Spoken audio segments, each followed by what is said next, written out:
കുറിച്ച് രക്ഷിതാക്കളിൽ അവബോധം സൃഷ്ടിക്കുകയാണ് ഇതിലൂടെ ലക്ഷ്യം വെക്കുന്നത്. 3 ദിവസത്തെ ട്രെയിനിങ്ങിന് ശേഷം തുടർന്നും പഠിക്കാനുള്ള സൗകര്യം ഒരുക്കിയിട്ടുണ്ടെന്നും GC കാശ്മീരി പ്രസിഡന്റ് മുഹമ്മദ് ആസാദ് പറഞ്ഞു. മറ്റ് സാഹചര്യങ്ങളിലാവട്ടെ ഈ സമയത്താണ് JC കാരശ്ശേരിയും പുത്തൻ ഫയർഫോഴ്സും ഒരു കൂടിയാലോചന നടത്തുകയും ആ കൂടിയാലോചനയിൽ ഇതിനുള്ള ഏറ്റവും പ്രധാനപ്പെട്ട പരിഹാര മാർഗം ഇന്നൽ പഠിപ്പിക്കുകയും ചെയ്യുക എന്നതാണ്. അതിന്റെ ഭാഗമായിട്ടാണ് JC കാരശ്ശേരിയും പുത്തൻ ഫയർഫോഴ്സും സംയുക്തമായിട്ട് ഈ ഒരു നീന്തൽ പരിശീലനത്തിന് തയ്യാറായിട്ടുള്ളത്. ജലാശയാപകടങ്ങളെക്കുറിച്ചും രക്ഷാപ്രവർത്തനങ്ങളെക്കുറിച്ചും ക്ലാസ് എടുത്തു. ക്യാമ്പിൽ പങ്കെടുക്കുന്ന എല്ലാവർക്കും സർട്ടിഫിക്കറ്റും നൽകും. GC കാശ്മീരി പ്രസിഡന്റ് മുഹമ്മദ് ആസാദ് ചടങ്ങിൽ അധ്യക്ഷനായി. മുഖ്യ ഫയർ ഓഫീസർ അബ്ദുൾ ഗഫൂർ, നീന്തൽ പരിശീലകൻ Godson Pulloorappara, JC secretary Hafis Rawat, programme director Krishna Shabeer എന്നിവർ ചടങ്ങിൽ സംബന്ധിച്ചു. ന്യൂസ് 18 മുക്കം.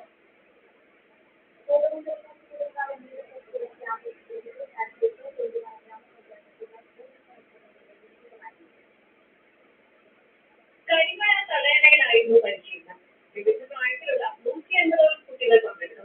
ഫയർഫോഴ്സിലെ പരിചയസമ്പന്നരായ ഉദ്യോഗസ്ഥരാണ് പരിശീലനം നൽകിയത്. കുട്ടികളെ നീന്തൽ പഠിപ്പിച്ചതിനൊപ്പം ജലാശയങ്ങളിൽ അപകടങ്ങളിൽ രക്ഷാപ്രവർത്തനം എങ്ങനെ നടത്താമെന്ന ക്ലാസും ഡെമോൺസ്ട്രേഷനും നടത്തി.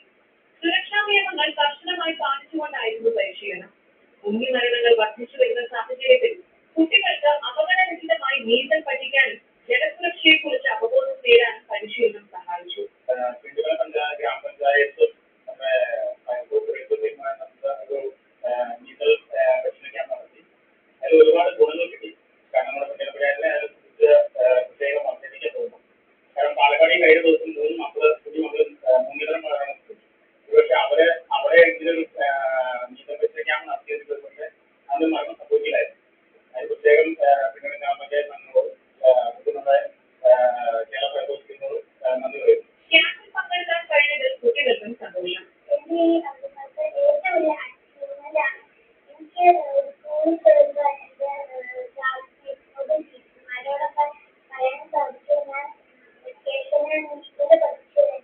സുരക്ഷ മാത്രമല്ല വ്യക്തിത്വ വികസനവും ഇതിലൂടെ സാധ്യമാക്കാമെന്ന fire force grade assistant station officer Anilkumar. കുട്ടികൾക്ക് എൻജോയ്മെന്റ് ഇവിടെ കുട്ടികളെ നമ്മൾ വെറുതെ നീന്തൽ പരിശീലനം മാത്രമല്ല, എങ്ങനെ വെള്ളത്തിൽ നിന്ന് രക്ഷാപ്രവർത്തനം എങ്ങനെ അവർക്ക് സാധ്യമാകും, എങ്ങനെ അപകടത്തിൽപ്പെട്ടാൽ അവരെ എങ്ങനെ രക്ഷപ്പെടാം, മറ്റാരെങ്കിലും അപകടത്തിൽപ്പെട്ടിട്ടുണ്ടെങ്കിൽ അവരെ എങ്ങനെ രക്ഷപ്പെടുത്താൻ കുറിച്ച് ഉൾപ്പെടെയുള്ള ക്ലാസുകൾ നമുക്ക് നൽകിയിട്ടുണ്ട്. അത്യാവശ്യം അതിന്റെ ഒരു ഡെമോൺസ്ട്രേഷൻ എല്ലാം നമ്മൾ നൽകിയിട്ടുണ്ട്. കരിമഴ തടയണയിൽ നടന്ന നീന്തൽ പരിശീലനത്തിന്റെ ഫൈനൽ ടെസ്റ്റ് പരിപാടിയിൽ പിണ്ടിമല പഞ്ചായത്ത് പ്രസിഡന്റ് ജെസി സാജു, ജില്ലാ fire officer K Harikumar, station officer Satheesh Jo തുടങ്ങിയവർ പങ്കെടുത്തു. ന്യൂസ് 18 കോതമംഗലം.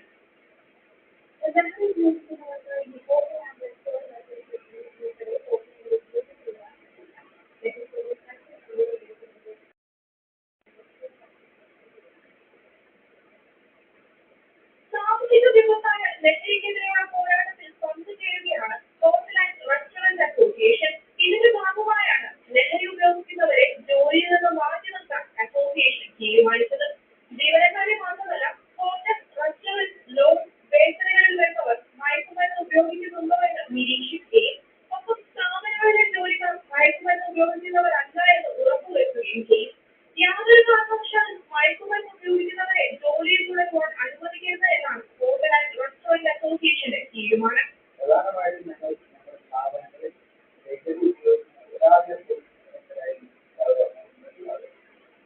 രണ്ടാമതായിട്ട് ചെയ്യുന്ന ഇഷ്ടമുള്ളതാണ് ഒരു കാരണമാണ് ഞങ്ങളുടെ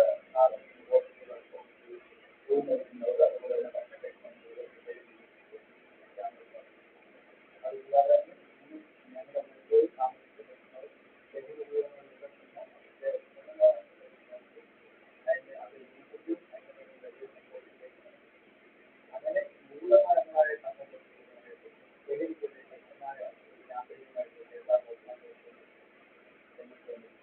Kerala hotel and restaurant association ജനകീയ ക്യാമ്പയിന്റെ ഭാഗമായി 1 കേരളം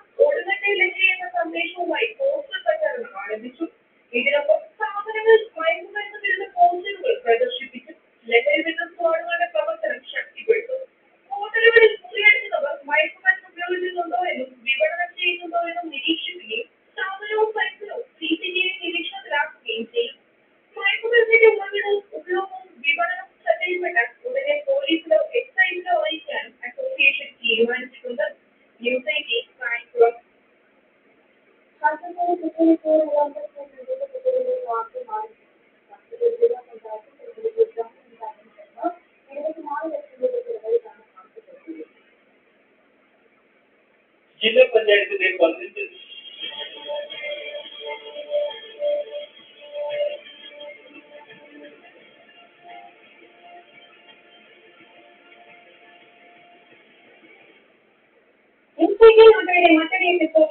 എല്ലാവർക്കും സ്വാഗതം. ഇന്ന് എന്നോടൊപ്പം ഉള്ളത് ഓഡ ഓട്ടോ ഇന്ത്യയുടെ സെക്കൻഡ് ജനറേഷൻ ഓഡ ഓഡിയാസ് ആണ്.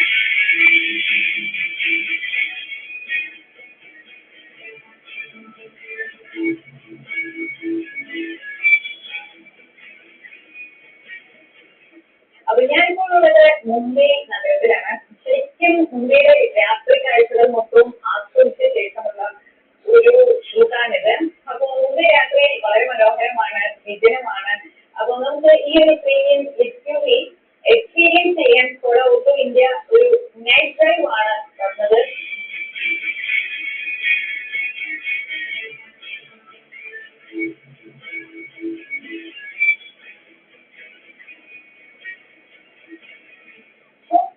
ഗ്രൂപ്പിന്റെ കീഴിലുള്ള ചെക്ക് റിപ്പബ്ലിക്കൻ ഓട്ടോമേക്കറായ ഓഡ ഓട്ടോ ഇന്ത്യയിലെത്തിയിട്ട് 25 വർഷങ്ങൾ പിന്നിടുകയാണ്. ബ്രാൻഡിന്റെ ലെഗസി എന്ന് പറഞ്ഞാൽ 130 വർഷവുമാണ്.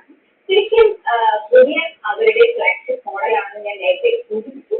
അപ്പോൾ ഈ വാഹനം ഇന്റർനാഷണൽ മാർക്കറ്റിൽ 3 എഞ്ചിൻ ഓപ്ഷനുകളിലൊക്കെ ഉണ്ട്, ഹൈബ്രിഡ് ഓപ്ഷനിലുണ്ട്, അതുപോലെ തന്നെ ഡീസൽ ഓപ്ഷനിലുണ്ട്.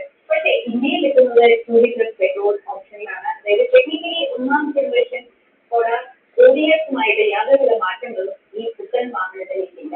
ഇന്റർനാഷണൽ മാർക്കറ്റിൽ 5-7 സീറ്റർ കോൺഫിഗറേഷൻ ഉണ്ടെങ്കിൽ ഇന്ത്യയിലേക്ക് എത്തുന്നത് 7 സീറ്റർ കോൺഫിഗറേഷനിൽ മാത്രമാണ്. ഓഡ ഓട്ടോ ഇന്ത്യയുടെ